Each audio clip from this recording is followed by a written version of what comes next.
Okay. So last time we did 1, 2, 4, and today we'll start with 1, 2, 5, and we'll see how far we get. I mean, we might also do 6, and who knows, maybe even more. From now on, there really isn't any additional necessary background. There's like one or the other point of detail. So, like in 5, he's going to be recapitulating lots of stuff that's in the Phaedo about like concretely what you do to be pure and so on. But and there's a couple of other little details, but I think now we can just read and discuss. Okay, for sure. So we finished four? We finished 4, yeah. Okay. Yeah. So number five. So we come to the scope of the purification, right? Mhm. That understood, if we'll understand purification, the nature of likeness becomes clear. Likeness to what principle? Identity with what God? Those are the questions he started with all the way in the beginning. Right. Yeah. And he's saying if we now figure out like exactly how far we have to purify ourselves, we'll understand better to what we're becoming like or what God Right. we're In assimilating the ourselves in to. the second sense, right? Like not the civic virtue of the purificatory way. Exactly. Okay. Exactly. The question is substantially this. How far does purification dispel the two orders of passion, anger, desire, and the like? What are two orders, anger and desire, with grief and its skin? I think it's actually yeah, it's anger, desire, and well, there are a couple of ways in which this can be too. One is anger and desire can refer to, to the anger is one part of the soul and desire is another part of the soul in Plato's Republic, Right. right? So that's one thing. So then um, anger would be those passions to do with our self-image, with honor and things, and desire would be the things Hmm. that we want for our bodies. But, it could also be here, since he mentions anger, desire on one hand, and then grief and its kin on the other, it can be like positive and negative, pleasures and pains. Right? Mm, okay. Um, okay. Now, and with grief, not sure what grief, that's another desire passion. And Yeah, grief is, yeah, like pain, suffering, sorrow. Yeah. okay.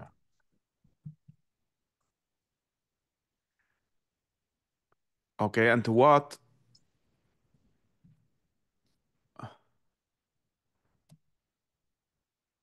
and in what degree the disengagement from the body is possible? Okay, so maybe it's not Right. possible, or maybe only possible in some degree. Right. And disengagement here, the Greek word is chorizdein, it's to separate. Like when we talk about the separate existence of the soul and things like that. It's the same word. Hmm. Okay. Okay.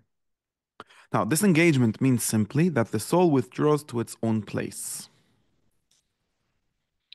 So, not and not something else. I don't know what else it could mean. Um, it Um, will, yeah, I mean it could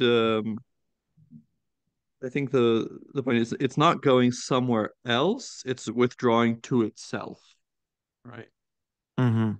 That's the contrast. Okay, it will hold itself above all passions and affections, necessary pleasures, and all the activity of the senses. It will employ only for medicament and assuagement, lest its work be impeded. Pain it may combat, but failing the cure, it will bear meekly and ease it by refusing to assent to it. That's Right. like a very So stoic thing. exactly. Exactly. You just use pleasure to get over pain so that it doesn't get in your way. And if there's pain that you can't get around, then you just bear it. Yes. Hmm. Right. So the point here is that, you're not taking the fact that something hurts you or that you suffer some pain as indication that you have to do something, right? Hmm. Because so you're not using pleasure and pain as your guides for what's good and bad. Okay. Okay. All passionate action it will check. The suppression will be complete if that be possible. But at worst, the soul will never itself take fire, but will keep the involuntary and uncontrolled outside its own precincts and rear and weak at that. Right. So here in this section, the passionate action is specifically connected to thumos. So in the text, so it's so everything to do with honor and self thing. So that's also why here he seems more optimistic, so to speak. You can do that. You can do a a complete suppression, right? Because there's a sense in which um, perceptible desires, you can't suppress them completely in the sense that, you need to eat, you need to drink, and things like that. But as long as you're in a body, but getting angry seems something that you like biologically don't need to do, Hmm. and getting upset about people or saying bad things about you and this kind of thing. So this it's he says will be he suggests that it could be complete, right? The expression will be complete if it is possible. But at worst, the soul will never take fire. Take fire is being angry. Will never be angry together with the thumos. Um, but will keep the involuntary and uncontrolled outside its own precincts, and rare and weak at that. So if you do get angry, right, if there is something that you can't control and you do get upset or angry, then you will see it as just, okay, that's not me, that's just a reaction that I can't control. It's a habit or something So again, the like that. soul won't be impressed by the fact that it's angry. Right. Right. Won't take the anger as a guide again. Yeah, and so, like in the same way that, for instance, when it's just in a situation that it it it can't it can't go to the doctor that will cure its backache. It'll just say something like, okay, my body is in a bad shape, but I'm not, I'm doing something else. Hmm. The same way when if it gets upset because of, it's like facing this massive attack on Twitter, people are dunking on it and so on. Hmm. And then I'll say, okay, like it's just my reputation. It's not me. Something like Okay, that's like a certain separation. The soul has nothing to dread, though no doubt the involuntary has some power here too. Fear, therefore, must cease, except so far as it's purely monetary. right. So like fear in the sense of that makes you just take care of something. That's normal. That's even prudent.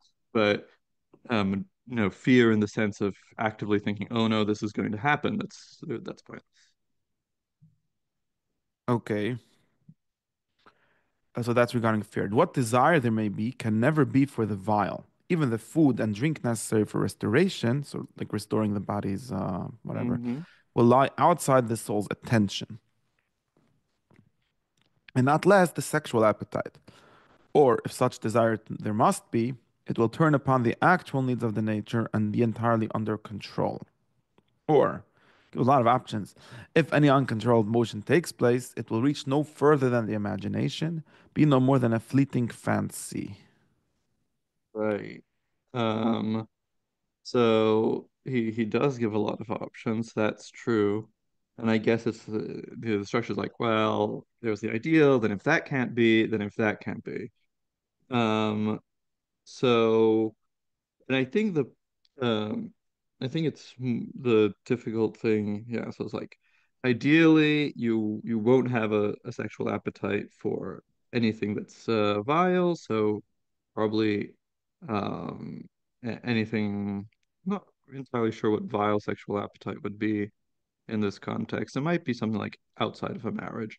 Um, but yeah, but then if you have to do that, it will be the actual needs of the nature and be entirely under control. So it won't be dominate you, you'll just see it as something that the body has to do, or if something uncontrolled has to take place, right? So, okay, let's say you can't uh, um, there's something, uncontrollable in sex or something like that, in the sexual appetite, then it's just going to be in the imagination, right?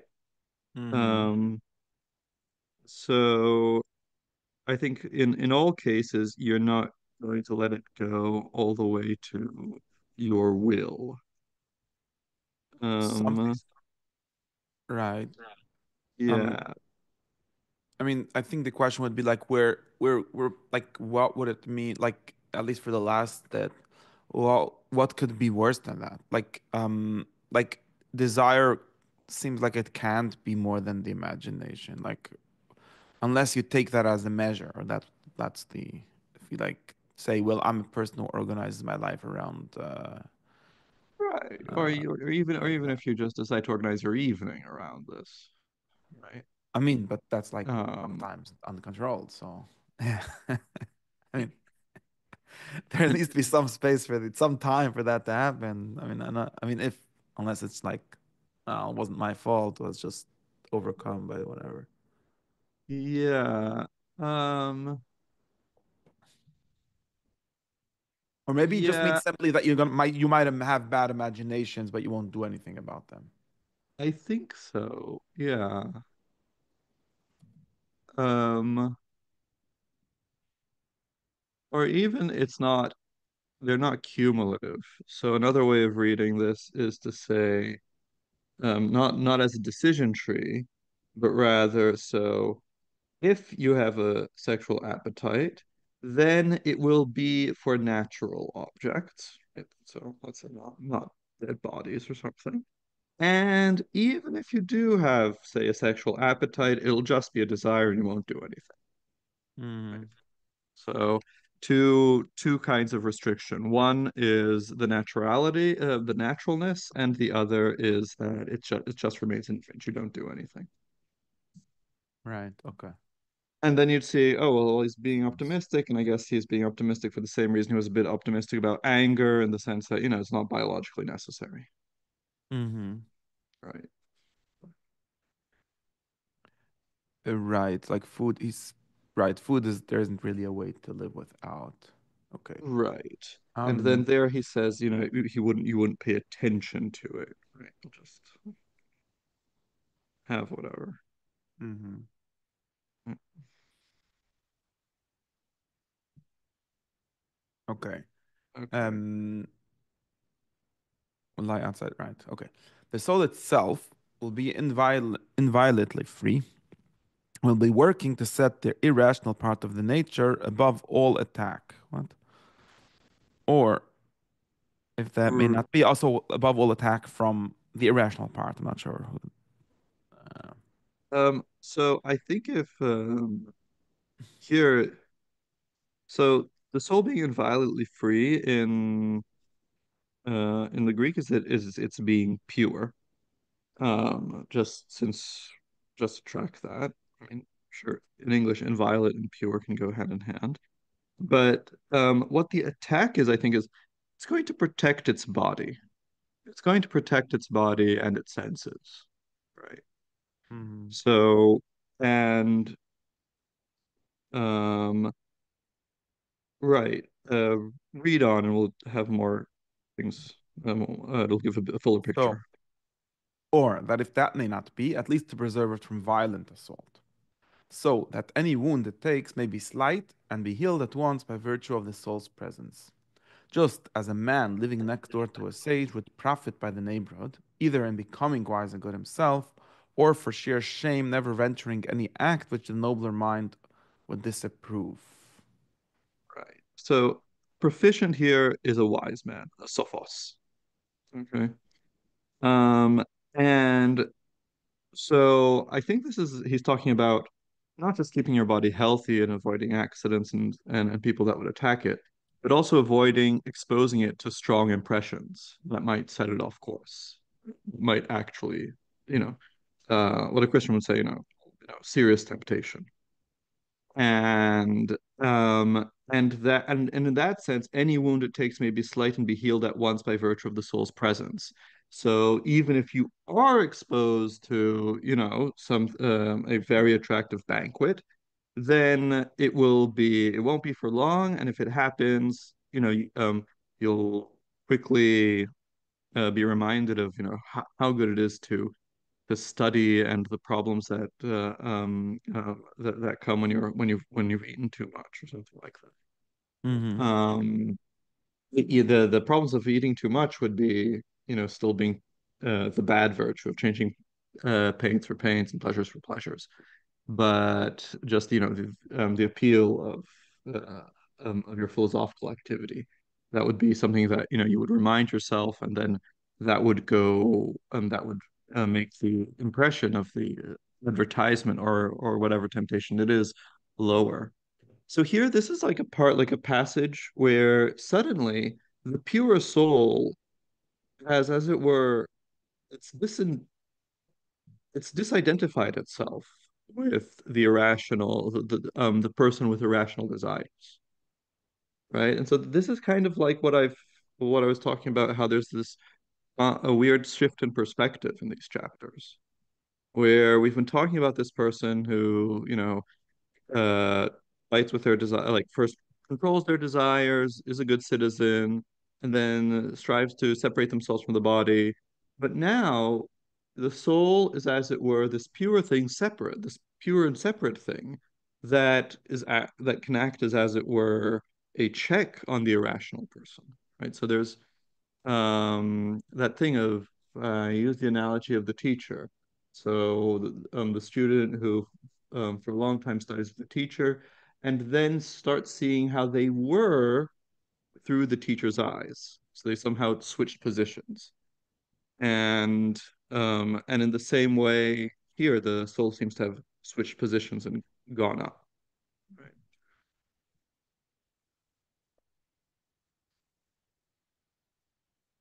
So something like the that would be the difference between like purification, although he claims that purification is a way to have the standard virtues. Um, it's really based in some like these things can really be entirely separated. Like if someone wants, you could say something like um, purification is just the we call it identification or like maybe the acknowledgement of the separate soul, and it doesn't seem to really preclude enjoying life or whatever. Okay, I don't know what life is, but what people call enjoying life, because like, why would that? Unless you have some theory where that bothers, or you could say, well, you want to always be doing the kinds of things that the separate soul does and things like that. But in terms of like what Plato wants to say, like, you will not be that unless you don't eat too much and so on, those things don't seem to necessarily be the same thing because it's precisely because the soul is separate that it doesn't seem like it would be contaminated by the not soul, right? The lower soul or whatever you call them eating. So you might as well Mm. say, well, if you're not a Platonist, then you need to eat less because then whatever you are is whatever you do, more or less, or the form of that or whatever. And therefore, if you eat too much, you're not a philosopher. But if you're a true Platonist, then you can eat as much as you want and still be a separate soul because your soul isn't really affected by any of that. Does that make sense? It makes My sense. So question, or I, I guess what the Platonist would say is, but the separate soul is not a does not exist in a vacuum, and it can just want whatever. No, it has a natural desire to engage in contemplation and turn towards intellect. So and that's also why purification, he says that, purification and turning towards intellect are happen together, right?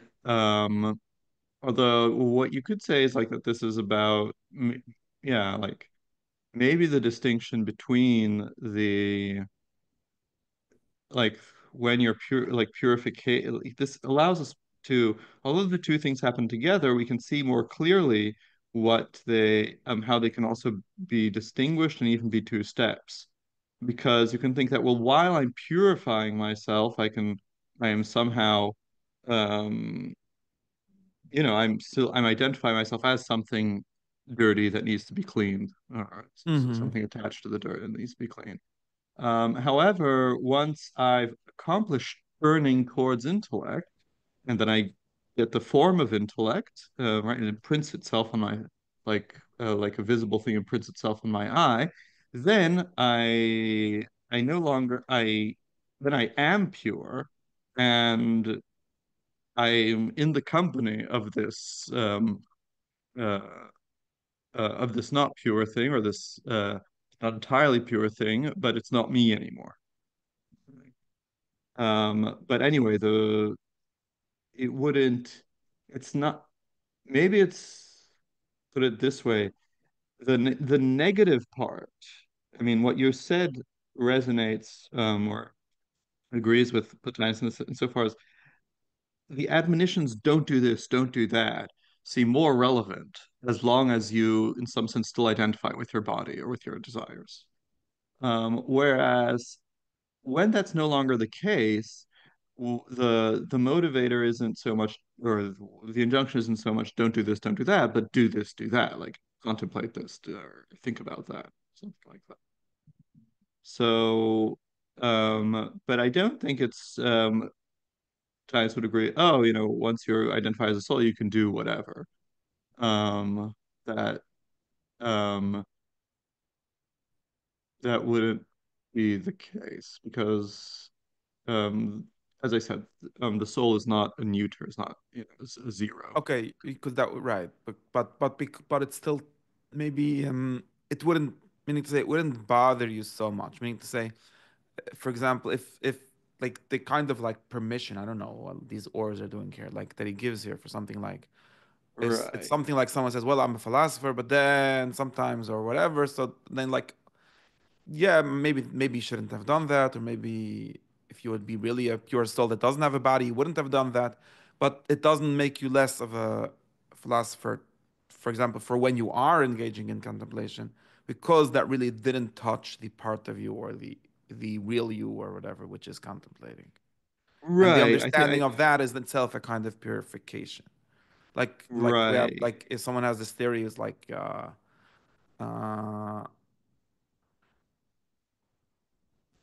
oh, there's these there like, oh, if I have some kind of passion or fantasy, it's just a demon that's coming in the desert or whatever. uh that itself would be a kind of purification, although maybe who knows if it's true, if that there's a demon, maybe it's really you and so on. Right. That agrees with this passage that, or if that may not be, then at least to preserve it from violent assaults, that any wound it takes may be slight and be healed at once by virtue of the soul's presence. So yeah, there's some sense that it can still happen that there are passions and maybe even actions according to those passions, but it will be an accident. It will be something episodic. It won't be the expression of a habit, right? In that sense. Hmm. Okay. Um,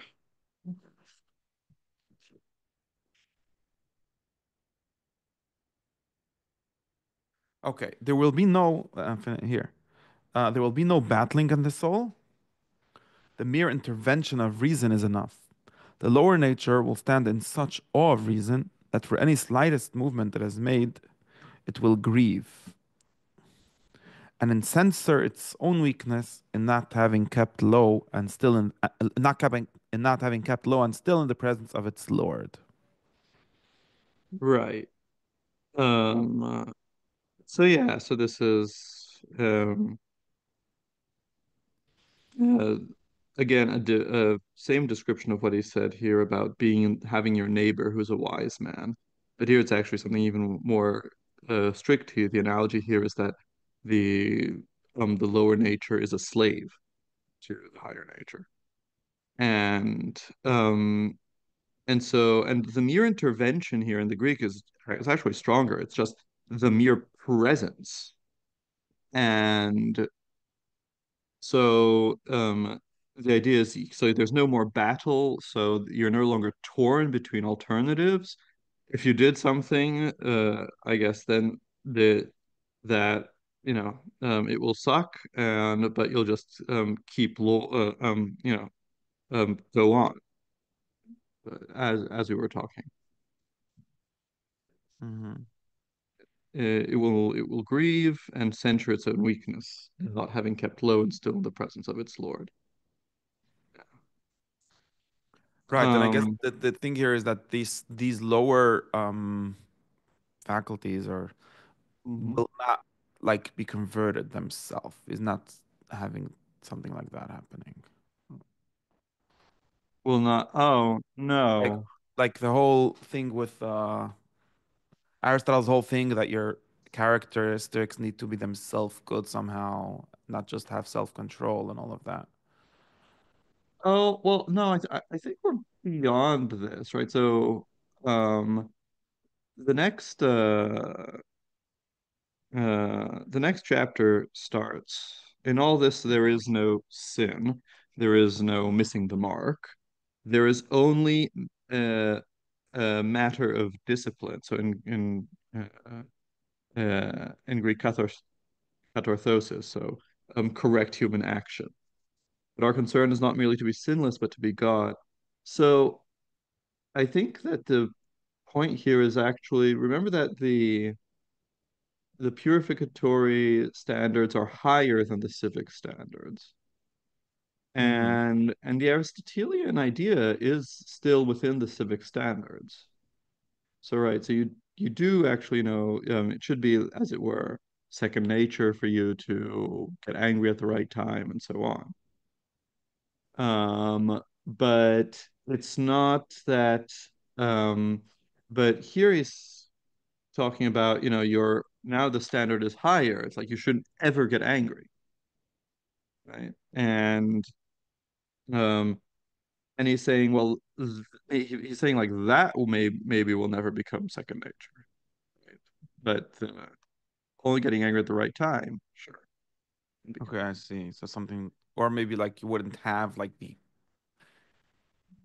wouldn't even like have like it seems like the fact that you need to eat is also like a problem. Like the ideal would be that you would not need to eat at all.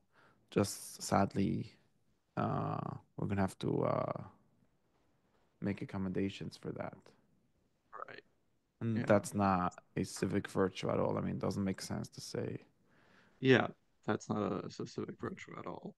So there's something proper about these purificatory virtues that means that, yeah, they'll never become second nature the way the the civic virtues can. Right, and that is because they talk about some kind of uh because the question is not really in a kind of behavior, it's more of a question of what you are. And as long as you are a body, it's not really possible to not be that. Right. Yeah. Okay. Yeah, so Um, so, um, so do you want to continue? yeah, I guess. Shira, can you not come here all the time? Okay. Yeah. I should go to six? Yeah. Okay. Mhm. In all this, so after all, in all this or in this um level, or I'm not sure. In Mhm. all this, there is no sin. There is only matter of discipline, but our concern is not merely to be sinless, but to be God. Right. Yeah, so discipline, I think in this case the other translate is better. It's they have it only occasion for morally perfect acting, right? So and I take the following sentence to be an explanation of this, right? The focus or what you strive for, what's here our concern, is not on being exempt from moral error, but to be God. So that's I think he's talking about like um all these conflicts that he was talking about here is he's saying, it's important to be pure and so on, not because to be correct, like uh, I guess the implication is civic virtues are enough for that. But the thing is that what Plato tells us is that we have to flee, and we have to flee by becoming like God, and that's our real concern. Hmm. Okay. As long as there is any such involuntary action, the nature is twofold: God and demigod, or rather, God in association with a nature of a lower power. When all the involuntary is suppressed, so the involuntary things we discussed before, like desires and things, there is God unmingled, a divine being of those that follow upon the first.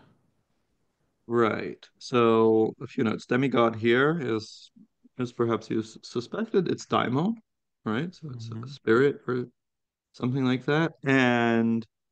Um and the possibility here,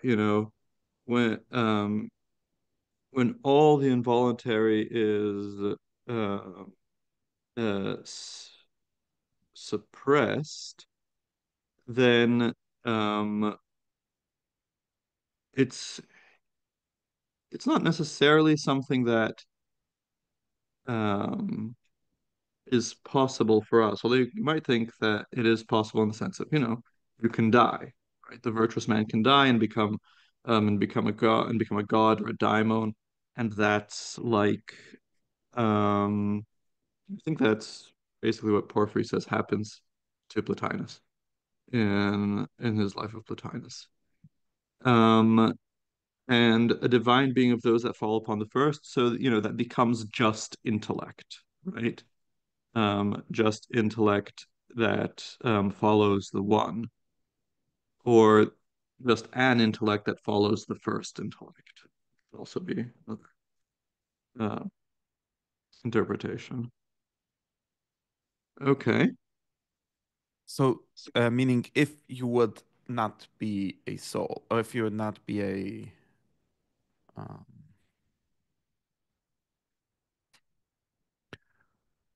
if there would be actually no involuntary action, then there would just be God. Right. For at this height, so in such a case, the man is the very being that came from the supreme. The primal excellence restored, the essential man is there. Entering this sphere, he has associated himself. So the primal man or the man in himself is in the intellect or Mm-hmm. uh, but entering this sphere, so this universe, he has associated himself with the lower phase of his nature. But even this he will lead up into likeness with his highest self, as far as it is capable, so that if possible, it shall never be inclined to, and at the very least never adopt any course displeasing to its overlord. Um, yeah, so here he's appealing to this distinction between the man himself uh, and the human being. And this actually, yeah, maybe I'll bring some background for this next class, but um, this actually means so this comes from the Alcibiades and the Homer passage that we looked at in the Proclus course. So in the Proclus course, we saw that um, Proclus leads the argument in the Alcibiades that what you are is actually your soul that uses your body back to this passage about Heracles himself is with Hebe up there in Olympus, and he looks down and sees his shadow. And this himself is this autos is what's used here in this context. And so he's saying, the true self is the one that exists there in the intellect. And here it's as it were attached to this image of it, this shadow, which um, the ideal is for it to simply be, as it were, a slave before the true self.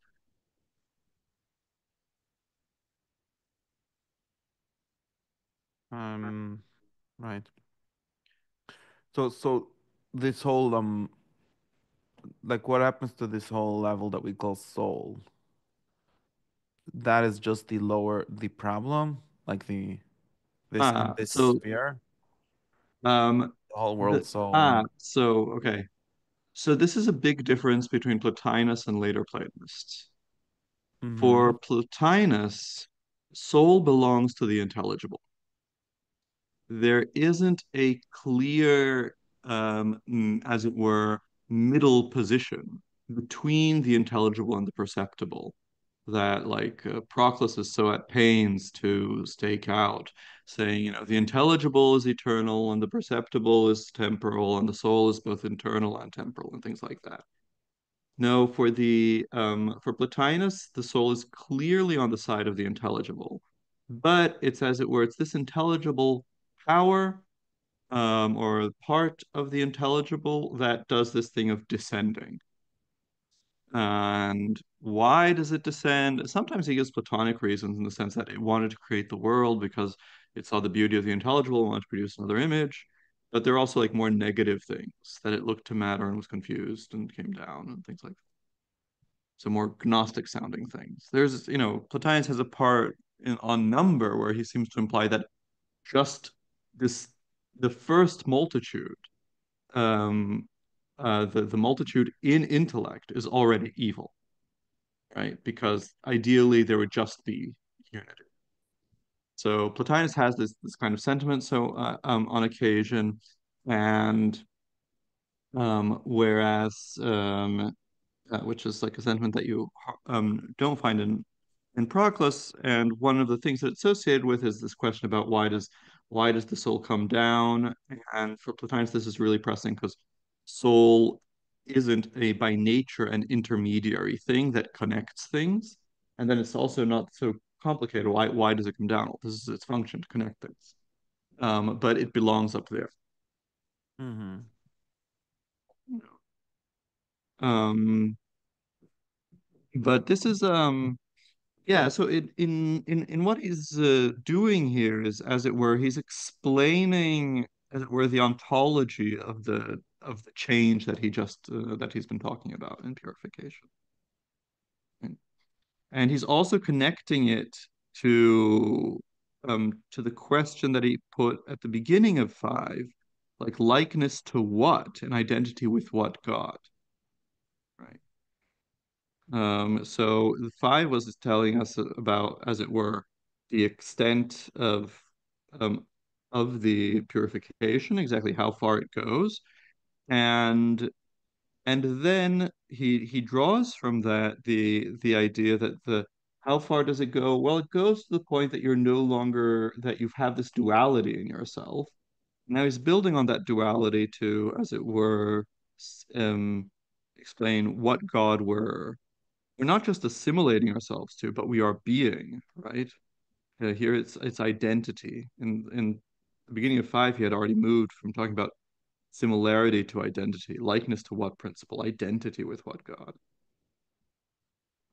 Hmm. And that is only in this like very ideal state, which is not clearly possible, but if it's possible. Well, Or I mean, or also in the like ideal state in the sense of the primal essential man. right. I mean, it seems that being just God is possible only after death. Hmm. But here it's already possible have this this duality in you, where you distinguish between your higher self and your lower self. Okay. This nature we read this will lead up to likeness with his higher self. Right. So likeness with yourself is a weird thing. That's just identity. Yeah, Because the highest self is the intellect or the soul as intellect. right. Um, But if it's not that, then at least you'll never disobey it.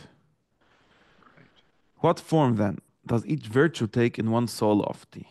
Okay. So now we go back to the question that virtues don't seem to be relevant here again. In the same way that in the beginning, the question was that the God or the even the world soul shouldn't have need virtue.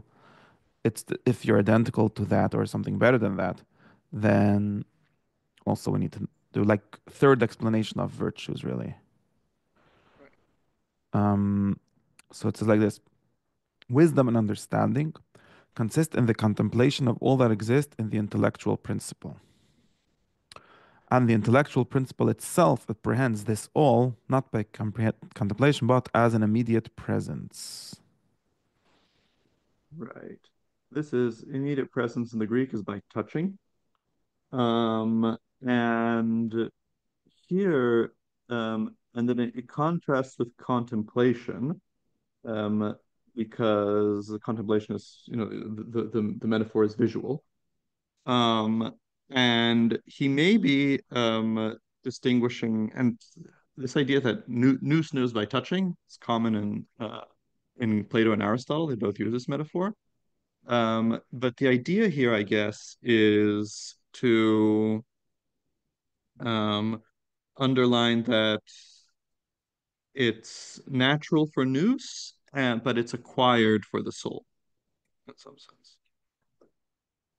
Um, so Okay. that's a thing that he also did at the end of three, I think, when he said, the there is primal intellection and there is intellection deriving from the primal, right? And that's why he denied that.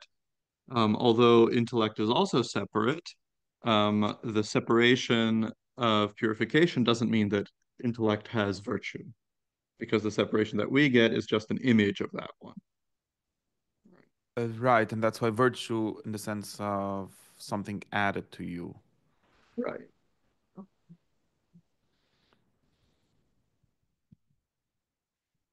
Okay, and or something that you have to do. Like nous can not have not think, and therefore we don't call it a virtue. But the soul, since it cannot think, and it's a virtue for it to think. Right. Um, but as an immediate present. And each of these two modes, according to, and each of these has two modes according as it exists in the intellectual principle and in the soul. Okay, that's what it says. And the soul it is virtue, and the supreme not virtue. And the supreme then, what is it? Its proper act and its essence. That act of and essence of the supreme manifested in a new form constitute the virtue of this sphere.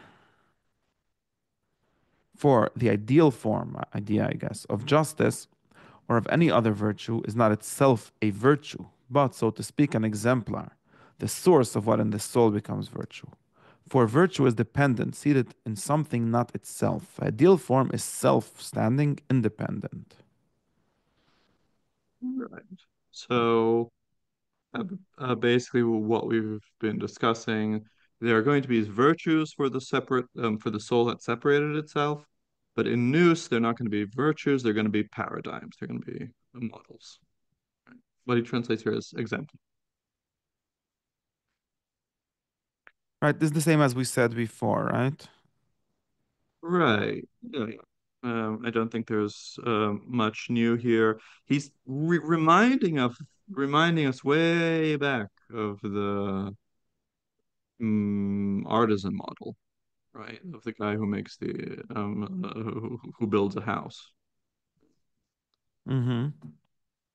But taking rectitude to be the due ordering of faculty, to justice, does it not always imply the existence of diverse parts? Right? We say, well, you didn't explain what rectitude would be in the supreme. But this is the question: how could it could have wisdom, which is intellect, not as in virtue, but as what it is? How could it have justice? No, there is a rectitude of diversity appropriate to what it has parts. But there is another, not less rectitude than the former, though it resides in a unity. And the authentic, absolute rectitude is the act of a unity upon itself, of unity in which there is no this and that and the other. know this and that and the other. Um, Right. So here he says it's each. So justice is each. Is everyone doing what they're supposed to? If there are not many people, what can justice mean? He says, well, in the case of there just being one thing, justice is it's acting on itself. So in the case of nous, is it makes itself known. So you can. This reminds one actually of Aristotle metaphysics, where it's you can think of his argument for why nous has to think itself as an argument about justice. He says that it has to be the best thing, but what is best, but the object of knowledge is better than thinking because it determines thinking. So if nous is going to be the best thing, it has to think itself, right? And that's a matter of justice, right? It's a matter of being in the proper order, right? And like so nous can't turn and think the things that are below it, right? And so even though there is no alternative, since nous is always nous and can't be other than nous, um, the fact that it is turned towards itself is a kind of justice, right? Um, the um, you might ask here, well, shouldn't it be turned towards the one? That would be more just. But for Plotinus, the two things fall together. Nous becomes nous when it turns towards the one, and so it's turned towards itself as well. mm, Um, you and there's like further context for this. So Plutarch, for instance, he used this argument about justice to argue for why there have to be many gods. He says that there have to be many gods because otherwise Zeus couldn't be a just king. He would have no one to be just over. And so the justice of Zeus demands many gods. This is a different argument. So Plutarch accepted that justice implies multitude, and therefore there have to be many gods. Here he's saying, he's arguing against that conclusion. He's saying, no, you can have justice if you only have one thing. but one thing that has some kind of separation, at least like not like the one, like it has an activity on itself or something like that. Right. So there's one thing, but I think the important thing is like there's one thing and there are other things, right? So there's this contrast between, nous would have activity related to other things or related to itself. It's just for it to be related to itself. Mm.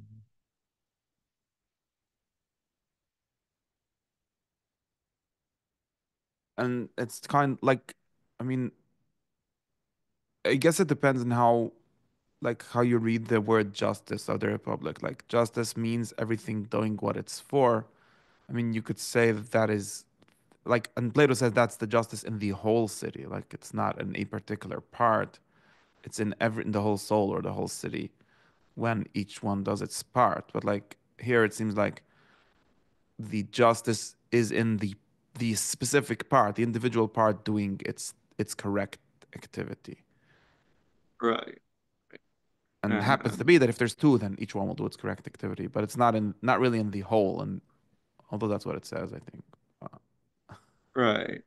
And furthermore, the simple separate part is actually causally prior and superior to the multi-part whole, and so that's why this kind of justice is prior to the civic kind of justice. Mhm. Right, but they're the same kind of thing in the sense of one being a source for the other. Like the Yeah, one that is just one or just acts towards itself is the paradigm for the soul or the city that has a bunch of different parts, but they have a unity by each. Makes sense? yeah, and you can say, actually, why does each part of the soul need to do its own thing and not interfere with the others? Well, because that's what's necessary for the city to be itself. Right. And then there a connection between the two. Mm-hmm. Right. Right. Just that the cities. being one thing is not simply one, it's a complicated one thing. Yeah. Um, okay, nor, no, so this is where we are. On this principle, the supreme rectitude of the soul is that it directs its act toward the intellectual principle. Its restraint or sophrosophy or self-control or temperance or something, Moderation, temperance. moderation is in its inward bending towards the intellectual principle. That's the same thing. Its fortitude is its being impassive in the likeness of that towards which it gaze, of that towards which its gaze is set, whose nature comports an impassivity which the soul acquires by virtue, and must acquire if it is not to be at the mercy of every state arising in its less noble companion. Right. As you say, the three seem to almost be the same thing. That for Plotinus, that's a feature, not a bug. He's going to comment on it in a moment. He says, "Yep, all the virtues go together." That's Mm-hmm. um, but if we do want to draw distinctions here, so right, so justice is um turning towards nous. Sophrosune is, or justice is acting, you know, um, toward in an intellectual way. But moderation is the turning towards it. So the pure soul is moderate because it turns towards intellect, and then that's, as it were, a presupposition for it then acting like intellect, which would be justice. And so that's how he's distinguishing justice and temperance. And then um, courage goes together with the other two. It's the impassivity, right? It's the separation from the lower, right? And you can say they all go together, but he's going to say, okay, that's fine. That's Right, the not being affected, which is sort of a kind of courage. yeah, yeah. Um, so yeah, and um, you see, like here, he has this passage here about the distinction between the different um, uh, virtues in this level. He had prior also something similar to in the case of purification. Um, Right. let me find this. Um, where it says he went through the different virtues. So here it wasn't three, and it threw off the body's moods and defended and devoted itself to its own act. That was in wisdom. Never allowed the passions of the body to affect it. That was temperance. Knew no fear at the parting from the body. That was courage, right? And if reason and the intellectual principle ruled without opposition, that was righteousness, justice. So this confirms the idea that we're here at a new stage. It's the stage where you are purified and you're just contemplating. And so you have like a third version of the virtues. There's the civic virtues, and therefore then the purificatory ones, therefore, and now he's talking about the contemplative virtues. And it's these four here. Hmm. And each one has this like interpretation of the four virtues. Right, exactly. Um, where are we? On this principle, yeah. So Okay, now so we're at that's chapter six. Now seven. The virtues Mhm. in the soul run in a sequence correspondent to that existing in the overworld. Whatever that So means. uh, this run in a I don't wanna- sequence is mutually imply each other, right? Mhm. It's a Stoic doctrine, but the Stoics are building on Socratic arguments that if you have one virtue, you have to have all of them, Right. right? And he's saying here that the virtues and the soul mutually imply each other the same way that the paradigms of the virtues in nous all imply each other. Mm. And now he's going to talk about how they imply each other in nous and then in soul again. Okay. In the Supreme, intellection constitutes knowledge and wisdom. Self concentration is sophrosyny. Its proper act is its dutifulness. Its immateriality, by which it remains inviolate within itself, is the equivalent of fortitude. That's the intellectual Right. interpretation So, of right. these. Yeah. Beautifulness is doing its own thing. Mhm. So it's justice. Right. And self-concentration is being turned towards itself. Yeah.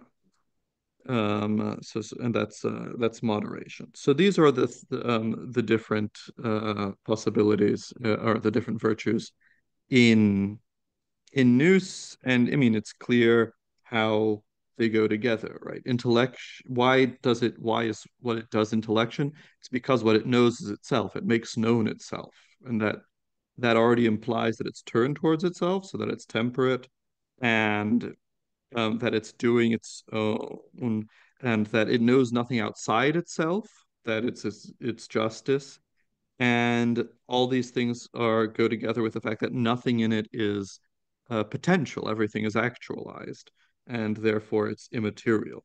It's that's its courage, right? Mm. Okay, that's in the soul. Direction of vision towards the intellectual principle is wisdom and prudence. Soul virtue is not appropriate to the supreme, where thinker and thought are identical. Um, all other virtues have similar correspondences. Right. Or that they all follow in the same way. So that they all they're all implied by wisdom the same way that the intellectual virtues, the paradigms of virtue and intellect are implied by wisdom. Um, right. Cool. It could So basically mean the same thing, like the soul turning towards intellect is restraint, and its yeah, justice is also that, and its purity is also it's that. I mean, basically, yeah, we just said basically. it's the paragraph we just read. Yeah. Mhm. Mhm. And if the term of purification is the production of a pure being, then the purification of the soul must produce all the virtues. If any are lacking, then not one of them is perfect. I'm not sure why. Um, Well, because of what he just said. because they all mean the same thing. I mean, Yes. Yeah. Yeah. Because they all mean the so same it's thing. something like, okay, so something like you wouldn't have perfect wisdom if you wouldn't also have perfect courage, because courage is not a separate thing from wisdom. So something like that. Right. Um, and to possess the greater is potentially to possess the minor, though the minor need not to carry the greater with them. Right. This Now is he's gonna referring to. now he's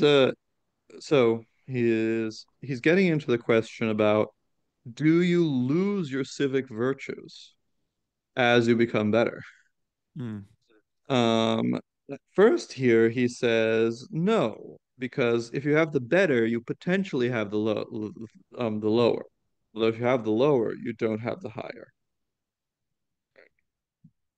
and potentially means something like implied. Um, s- Something like uh, if you could, if you're in a situation where you need to act in that way, you could, but you're generally not acting in that way because you're not even in the situations where you have to act that way, I guess Okay. is the idea.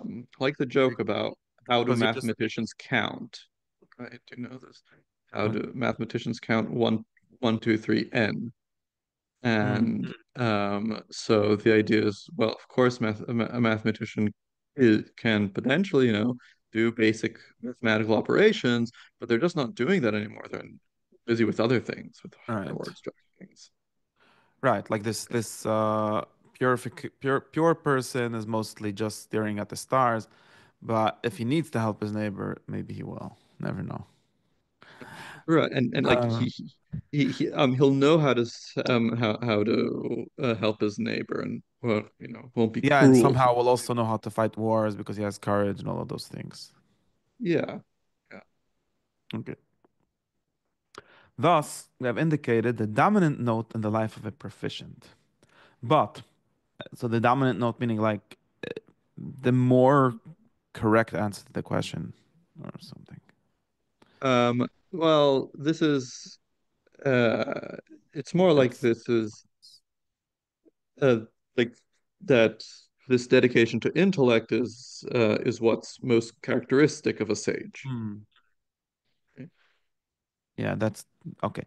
But whether his possession of the minor virtues be actual as well as potential, whether even the greater are an act him or even the greater, like the greater virtues, I don't know which, are an act in him or yield to qualities higher still, must be decided afresh in each several case. Right. So, um, here, whether his possession would be actuals or potential. Um,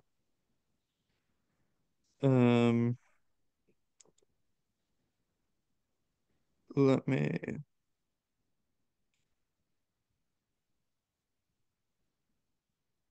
um, yeah, a different or translation would be not to say whether the greater, but rather whether his possession of the minor virtues be actual as well as potential, like the greater are an act in him. Um, yeah. Um, that that we must look in each case. So he's going to say, so okay, there's like this general principle that if you have the act, so if you have the greater, then you potentially have the lesser. But do you also have the lesser in act? We have to look at that in a case by case basis. Mhm. Take, for example, contemplative wisdom. If other guides of conduct must be called in to meet a given need, can this virtue hold its ground even in mere potentiality? Right. So here, contemplative wisdom, you could also translate it as just prudence, right? So, and that would be better here. So he's asking, will you still be able to act prudently, right? When you have to, when you're already dedicated to intellect. Hmm. And what happens when the virtues in their very nature differ in scope and province? Where, for example, Sophrosiny would allow certain acts or emotions under due restraint, and another virtue would cut them off altogether. Okay, so then it doesn't really make sense to have the simpler kind of restraint if you have the higher one. And is it not clear that all may have to yield once the contemplative wisdom comes into action? Um, Right. So the case of Sofrazuna is different because it's about a whole different like the whole class of things of pleasures of luxuries that you've given up already. Right. So will you still be able? So will you are you still able to, as it were, eat in a measured way once you've given up, having anything beyond what you need to Hmm. to survive? Um, or I mean, it right, doesn't so make sense just like why would you right, like if even you once double? you've be You're double ascetic. Like, I'm not sure. yeah, it's like if you take an asset like someone who was very refined and then they became ascetic and then you introduce them back into the refined environment. how will they be able to distinguish between the refined stuff and the vulgar stuff? It's all vulgar to them, right? Um, Right. right. So, and is that the answer or just a question? It's just a The question. solution is in understanding the virtues and what each has to give. Thus, yeah, I mean, thank you very much. Thus, the man will learn to work with this or that as every several need demands. Okay, that's another way, one of Aristotle kind of things. Like, yeah, you need to know the right time to be angry, but when is it? I don't know. You have to have practical wisdom. And as he reaches to loftier principles and other standards, these in turn will define his conduct. For example, restraint in its earlier form will no longer satisfy him. He will work for the final disengagement. He will live no longer the human life of the good man, such as civic virtue commands, but leaving this beneath him, will take up instead another life, that of the gods. For it is to the gods, not to the good, that our likeness must look. To model ourselves upon good men is to produce an image of an image. Upon good men, right, is to produce an image of an image. We must fix our gaze above the image and attain likeness to the supreme exemplar. Okay, you didn't answer the question. That's the point. He didn't answer the question. Um, he he didn't uh answer because the change in circumstance that he discusses at the end is actually where you go from from the lower to the higher. But the question was precisely whether you can go back to the lower. And so he doesn't answer this, and um it's an open question here for the Hmm. for his theory of virtue.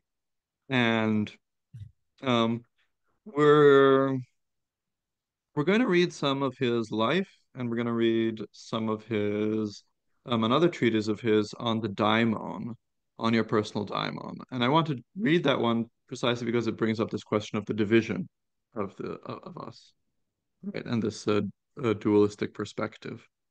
Um, and so we'll read the stuff from the life, in part because it's context for the daimon treatise, and also to give also some flesh to this, because Hmm. Porphyry at least thought that, he had become this wise person.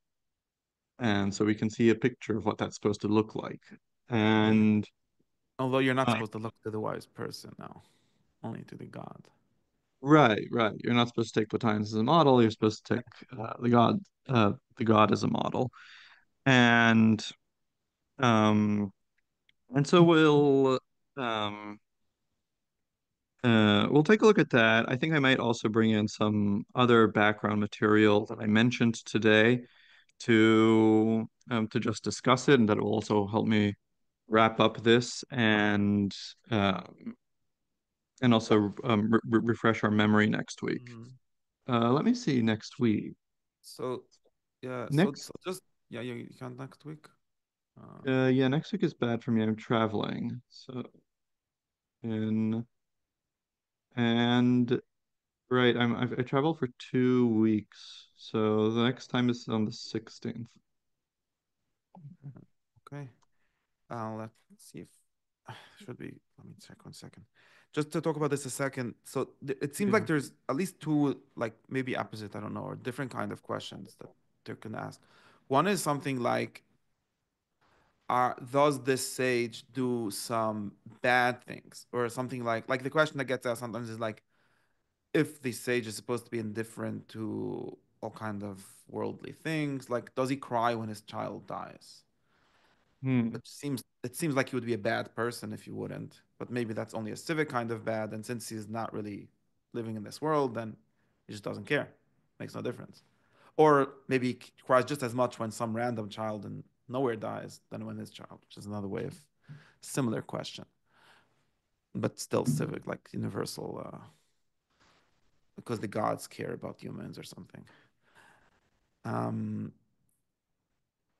and the opposite question is something like you said, like, do you, like, assuming that there's like this ladder, or like, there's maybe not even a ladder, maybe there's like a whole different, right, because they all it's, I think, because they include the lower virtues, like there seems like there would be two different ways of thinking about temperance or of working on temperance. Like one is the Aristotle kind of way, like eat a little less and the more right time and things like that. And the other one is the in the Plato way, which is like think of your soul, or just do philosophy or something like that. And that doesn't actually teach you the correct measure. It's Right. it's better in the sense of it's eating nothing or entirely only for not to die or something, but it's not teaching you at all like all the things. And Aristotle will even tell you like if you don't know how to taste good food, then you're also a bad person and so on. And it seems like maybe also something that gets happens or maybe that gets asked is something like, yeah, that person cannot deal with a normal environment. Like that's why they need to live in a monastery and not have temptations because they don't have the virtues that normal people have, which allow them to at least have a normal, uh, The so these are questions, and the like just to like point out to some, it's like the um so on the second thing, just to point out to some Platonic resources, so it could be like that he has the measure, but it's in a different way.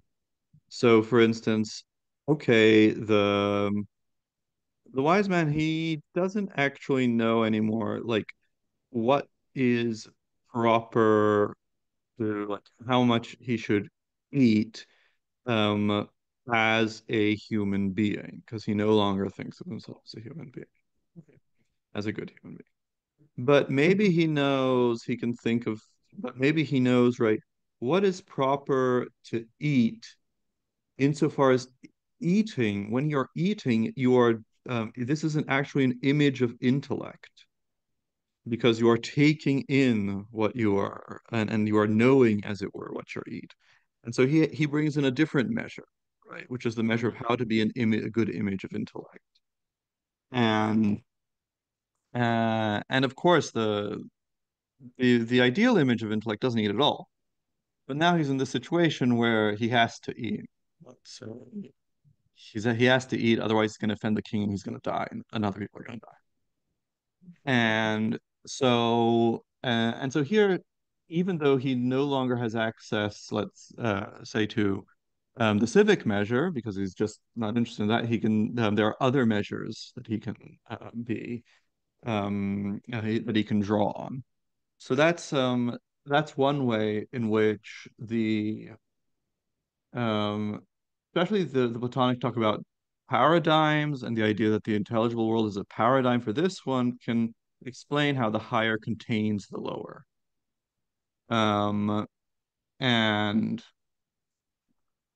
so he would, uh, and then is it the same virtue? Well, maybe it depends on the account. It could be not, right? If you think that part of what makes a virtue is that you act for the right reasons, that you act for certain reasons, then he won't be acting out of the same reasons as the civic uh, um, uh, person, and so he won't have that virtue anymore. Um, and so that about the question about what to do of your um, when your child dies, that goes back more to the end of chapter 5 that we're seeing. This thing about, he will not let his lower soul be violently assaulted, but if it is, it will pass quickly. So there it seems like there is some kind of exposure, some kind of vulnerability that you can't get rid of. Um, Although, yeah, that's the question. This can't get rid of. That's sounds poorly phrased. Of, oh, I can't get rid of my love for my child. But anyway, I'll get back to that in a second. So there is some kind of vulnerability, and that's compatible because the question is, will you let what affects you determine you, right? And then the answer is like sage won't let it be determinative. Um, Now the is it just an effect? I mean, now is it just something that you can't get over? Is there some positive thing about this. Again, this opens a question about how poorly do you think of the body? Remember that um, Proclus can find lots of meaning in tears, right? He thinks that actually tears are an image of how the gods relate, create mortal things. And so by crying and other demonstrations of grief at the death of someone close to you, you're actually, in some sense, embodying the divine providence that that gives existence to that thing and to other things like Right. it. You cried that they were born, not that they die, but yeah. Right, but then like crying becomes like you're you're maintaining them in existence or something like that. And um so that's that kind of, again, this Platonic possibility of looking at these divine models for the things down here that opens that. But Plotinus is usually more negative about the body and material things and perceptual things than Plus is and later Platonists. So it's an open question. So like these are issues of that that Platonists will come to different views on. Um, Right. about You like could avoid. You could sort of view it as a kind of unavoidable weakness or something, or maybe I mean unavoidable in the sense of maybe even morally unavoidable, because why? I don't know. Because like I mean, people can. There are people that don't care that their child dies, and it's not because they're Platonists, just because they're horrible people or something. And right, it seems like that would be a danger, or like some I don't know how to. right. So you're like, why does the Platonist, why is this Platonist? We want a moral theory to condemn the insensitive person, and can this moral theory do that? Can it condemn the insensitive person? The person like sees people dying and shrugs, and um, so it's it's an open question. I mean, you can think that, for instance, uh, grief before people die is actually fitting, is a matter of justice, right? It's a matter of justice that we are there. They are our equals in some sense as human beings. And so, and if you do not uh, uh, cry or show some grief, then you are, as it were, being aloof and arrogant and not being conforming to justice. And so you can think of that. I think a Platonist, could embrace that in the sense that, there's this Mm. like uh, cosmic ideal behind this, so it doesn't need to be grounded in the affections. Um, Right, something like you should cry, but not because it hurts.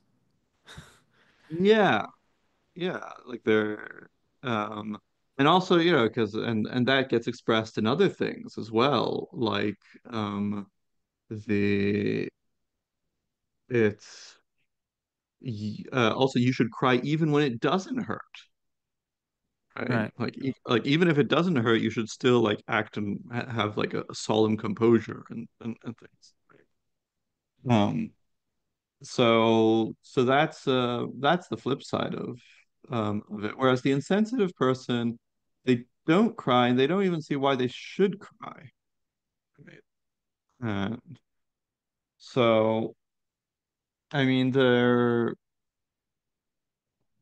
they might be seen as people who have perhaps some things that are come more easily to them in the moral life because they're less connected. But it could also be that they have more difficulties too, because I guess it will just be harder for you to understand what is a human being, and therefore, to get a knowledge of the form of human being and of other things if you don't have this kind of affection, because you're Hmm. just missing part of the reality. Um, and So insofar as it is a cognitive difficulty, a cognitive deficiency, then it seems, uh, yeah. And I mean, like, even if a person can, after the fact, say, oh, they don't feel it, but they can understand it, as it were, as a whole, as a game that people play, and they can participate in the game. But still, you haven't really understood this if you think it's just an optional game for people.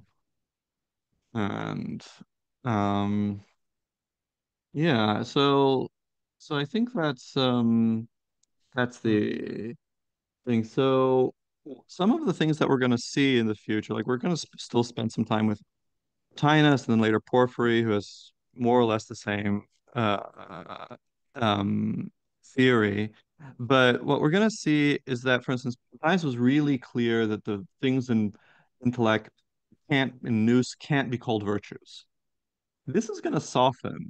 Already in Porphyry, it's going to soften. And later, people are going to talk about paradigmatic virtues, right? And there's a question that are these things that we can attain or not?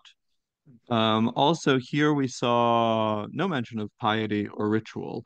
There's a connection with the gods, but it seems to be entirely a connection with nous, right? It doesn't involve ritual at all or anything like that. So that's going to change, and theurgy is going to come in, and the importance of that. Also, it's going to come in both as the theurgic virtues, which are somehow even higher than intellect. They're supposed to be our connection with unity itself, but also in the case of in spelling out what does purification mean. Right? And it's going to talk about, well, you have to purify your pneumatic body, things like that, and that's going to come in.